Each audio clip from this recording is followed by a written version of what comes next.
15 अगस्त 1947।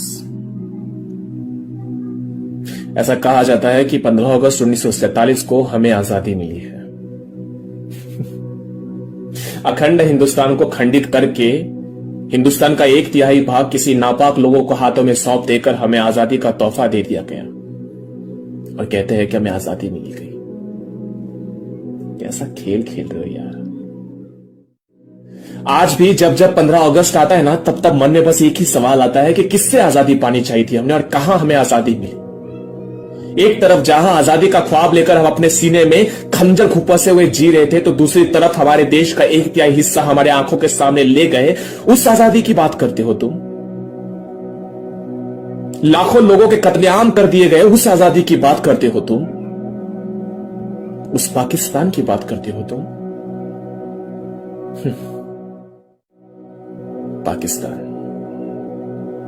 पाकिस्तान से दिल्ली की तरफ जो रेलगाड़ियां आ रही थी, उनमें हिंदू इस प्रकार बैठे थे जैसे माल की बोरियां एक के ऊपर एक रची हो। ज्यादातर सब अंदर मरे हुए थे, गला कटे हुए, किसी की सांस अटकी हुई। रेलगाड़ी के छप्पर पर बहुत से लोग बैठे हुए थे। डिब्बों के अंदर सिर्फ सांस लेने भर की जगह बाकी थी। बैलगाड़ियां, ट्रक्स हिंदुओं से भरे पड़े हुए थे। रेलगाड़ियों पर लिखा हुआ था कि आजादी का तोहफा। रेलगाड़ी में जो लाशें भरी हुई थी, उनकी हालात कुछ ऐसे थे कि उनको उठाना मुश्किल था। और उस वक्त दिल्ली पुलिस को फावड़े में उन लाशों को भरकर उठाकर जलाना पड़ा। उन पर पेट्रोल के फव्वारे मारकर उन लाशों को जला दिया गया। सिर्फ बदबू और कुछ नहीं। मेरे देशवासियों के खून का बदबू नहीं हो सकता। मेरे देशवासियों के खून की लहू का वो सुगंध महक रहा था उस मिट्टी में। सियालकोट से खबरें आ रही थी कि वहां से हिंदुओं को निकाला जा रहा है। उनके घर, उनकी खेती, पैसा, अड़का, सोना, चांदी, बर्तन, सब का सब मुसलमानों ने अपने कब्जे में ले लिया था। मुस्लिम लीग ने सिवाय कपड़ों के कुछ भी न ले जाने पर रोक लगा दी थी। किसी भी गाड़ी पर हल्ला करके हाथ लगे उतनी महिलाओं को, बच्चियों को भगाकर ले गया। बलात्कार किए बिना एक भी हिंदू स्त्री वहां से वापस नहीं आ सकती थी। एक भी नहीं, बलात्कार किए बिना।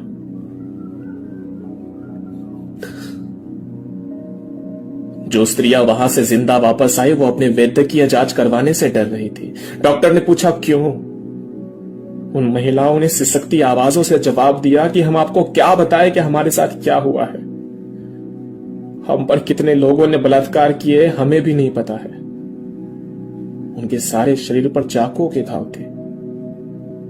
आजादी का तोहफा। जिन स्थानों से लोगों ने जाने से मना कर दिया, उन स्थानों पर हिंदू स्त्रियों को नग्न यात्राएं निकाली गई, बाजार सजाकर उनकी बोलियां लगाई गई और उनको दासियों की तरह खरीदा और बेचा गया। आजादी मिली थी ना हमें 1947 की। तो सुनो, तुम्हारी आजादी कैसी थी? 1947 के बाद दिल्ली में 40 लाख हिंदू निर्वासित आए और इन हिंदुओं को जिस हाल में यहां आना पड़ा था, उसके बावजूद पाकिस्तान को 55 करोड़ रुपए देने की चाहिए, ऐसा मोहन करमचंद गांधी जी का आग्रह था। क्योंकि 1/3 भारत के टुकड़े हुए तो भारत के खजाने का 1/3 हिस्सा पाकिस्तान को मिलना चाहिए। विधिमंडल ने विरोध किया, पैसा नहीं देंगे। और फिर बिरला भवन के पटांगण में मोहनदास करमचंद गांधी अनशन पर बैठ गए। पैसे दो नहीं तो मैं मर जाऊंगा।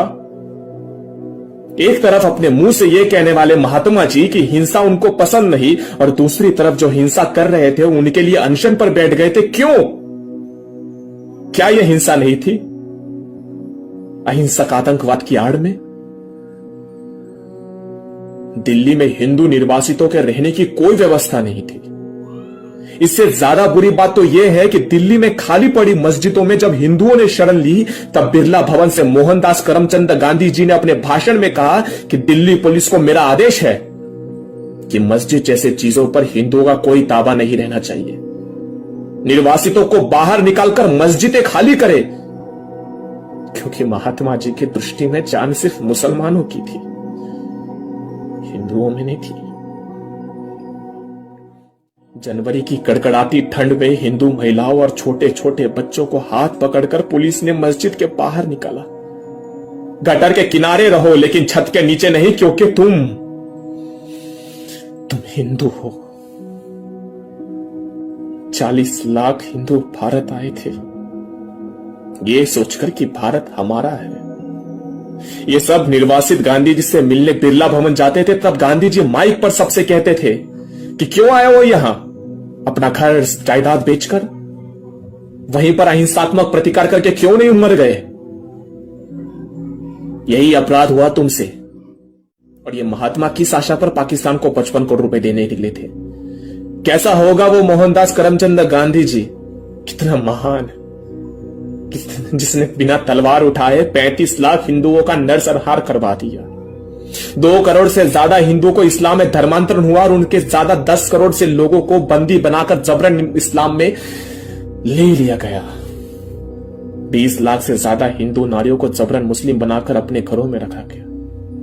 तरह तरह की शारीरिक और मानसिक यातनाओं के बाद ऐसे बहुत से प्रश्न, वास्तविकता और सत्य तथा तथ्य जो कि 1947 के समकालीन लोगों ने अपने आने वाली पीढ़ियों से छुपाए।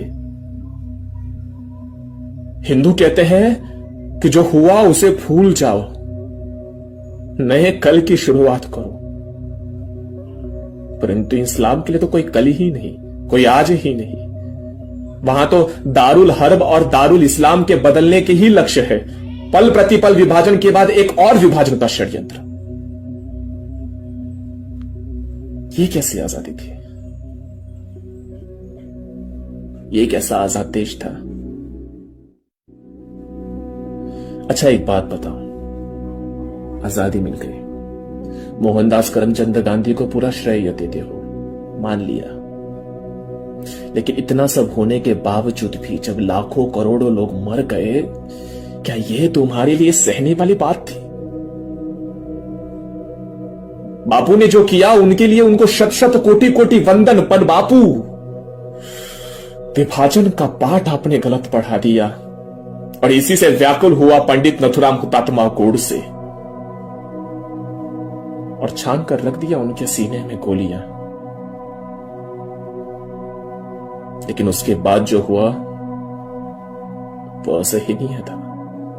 अहिंसा का पाठ पढ़ाने वाले मोहनदास करमचंद के कुछ अहिंसक आतंकवादियों ने 30 जनवरी 1948 की रात को ही पुणे में 8000 ब्राह्मणों को चुन चुन कर घर से निकाल कर जिंदा जलाया। 10,000 से ज्यादा ब्राह्मणों के घर और दुकान जलाए गए। सोचने का विषय यह है कि उस समय संचार माध्यम इतने उच्च कोटि के नहीं थे, विकसित भी नहीं थे, फिर भी कैसे 3 घंटे के अंदर इतना सुनियोजित तरीके से इतना बड़ा नरसंहार कर दिया गया। सवाल उठता है, क्या उन अहिंसक आतंकवादियों को पहले यह से ज्ञात था कि गांधी वध होने वाला है? और इन सबकी आड़ में हमारे गांधी जी महात्मा बन गए। देश के कोने कोने में आवाज उठने लगी कि दे दी हमें आजादी बिना सड़क बिना ठाल। साबरमती के संत तूने कर दिया कमाल। लेकिन आज भी वो पाकिस्तान जैसा मुल्क आए दिन हमारे सैनिकों के ऊपर हमले करता है। हमारे देश में इस्लाम को बढ़ाने के लिए न जाने कितने भी असफल प्रयोग कर चुका है और आगे भी करता रहेगा। इस देश ने सबसे बड़ी गलती यह की कि 1947 को उसे आजादी मिल गई है, इस बात को उसने मान लिया और सो चुके हैं पूरी तरह से।